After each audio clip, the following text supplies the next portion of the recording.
মৰমৰ ছাত্ৰ-ছাত্ৰীসকল, তোমালোকক মোৰ এই চেনেলটোলৈ স্বাগতম জনাইছোঁ। আজি আমি আলোচনা কৰিম তোমালোকৰ গণিতৰ প্ৰথমটো অধ্যায়। এই অধ্যায়টোৰ অনুশীলনী অৰ্থাৎ পৰিচাও আহা 1.1 ইয়াত যিমানখিনি কুৱেশ্যন আছে আমি গোটেইখিনি আজি আলোচনা কৰিম। গতিকে তোমালোকে ভিডিঅ'টো সম্পূৰ্ণ চাবা আৰু তোমালোকৰ উপকৃত হ'ব নিশ্চয়। তোমালোকে বন্ধুবৰ্গৰ মাজত শ্বেয়াৰ কৰিবা। গতিকে দেৰি নকৰি ভিডিঅ'টো আমি আৰম্ভ কৰোঁ। অধ্যায় 1 ডাঙৰ সংখ্যাৰ অন্বেষণ। পাঠটো অলপ দীঘল আছে কিন্তু কঠিন নহয় সিমান। যিহেতু তোমালোকৰ নতুন কিতাপ আৰু নতুন চেপ্টাৰ, গতিকে অলপ টান বুলি ভাবিব পাৰা কিন্তু টান নহয়। ভালদৰে যদি তোমালোকৰ কনচেপ্টবিলাক ক্লিয়াৰ থাকে, তোমালোকে যদি ভালদৰে পঢ়ি যোৱা তেতিয়াহ'লে তোমালোকৰ ভালেই হ'ব। গতিকে ভয় কৰিব নালাগে, চেপ্টাৰ সহজেই আছে কিন্তু তোমালোকে কনচেপ্টবিলাক ক্লিয়াৰ কৰিম। কনচেপ্ট যদি ক্লিয়াৰ থাকে তেন্তে তোমালোকে সহজ পাবা। তালিকাখন নিশ্চয় দেখা পাইছা তোমালোকে।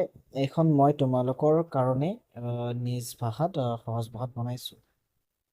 গতিকে এই তালিকাখন তোমালোকে চাই লোৱা আৰু এই তালিকাখন তোমালোকে মুখস্থ কৰিম, কিয়নো ইয়াৰ পৰা বহুখিনি কুৱেশ্যন তোমালোকৰ পৰীক্ষাত আহিব।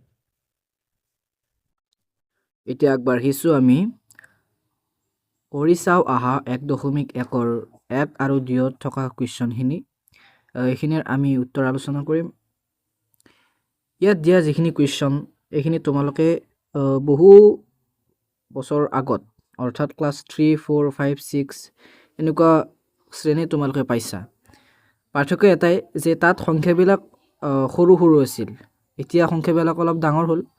উদাহৰণস্বৰূপে যদি তোমালোকক কওঁ, আগত আছিলে 705, 202 এনেকুৱা, এতিয়া ধৰা এনেকুৱা হ'ল যে 12,43,700। গতিকে এইটোৱে পাৰ্থক্য। 1 নম্বৰ প্ৰশ্নটোলৈ যাওঁ। তলত দিয়া সংখ্যাসমূহ আখৰেৰে লিখা। গতিকে তোমালোকে জানাই এই সংখ্যাবিলাক আমি আখৰেৰে লিখিম। প্ৰথমটো 12,43,700 এইটো আখৰেৰে লিখিম। দ্বিতীয়টো 95,12,550। 3 নম্বৰটো 7,20,205 আৰু 4 নম্বৰটো 55,80,710। উত্তৰখিনি মই এনেকৈ বহীত লিখি লৈছোঁ। পৰিচাও আহা 1.1 1 নম্বৰৰ যিখিনি প্ৰশ্ন তাৰ উত্তৰখিনি দিছোঁ মই। এই নম্বৰ উত্তৰ দিছোঁ 12,43,700। বি নম্বৰ উত্তৰ 95,12,550। C number 7,20,205। D number 55,80,710। 2 number কুৱেশ্যনৰ উত্তৰখিনি এইটো এনেধৰণৰ। তলত দিয়াসমূহ সংখ্যাৰে লিখা। এ 5,20,312 এইটো মই অসমীয়া কৰি দিছোঁ, চাই লোৱা তোমালোকে। 5,20,312। বি নম্বৰ প্ৰশ্নটোৰ উত্তৰ হৈছে 30,14,105 আৰু চি নম্বৰ প্ৰশ্নটোৰ উত্তৰ হৈছে 77,55,666। মৰমৰ ছাত্ৰ ছাত্ৰীসকল, তোমালোকক ধন্যবাদ জনাইছোঁ ভিডিঅ'টো শেষলৈ চোৱাৰ বাবে আৰু আজিলৈ বিদায় লৈছোঁ।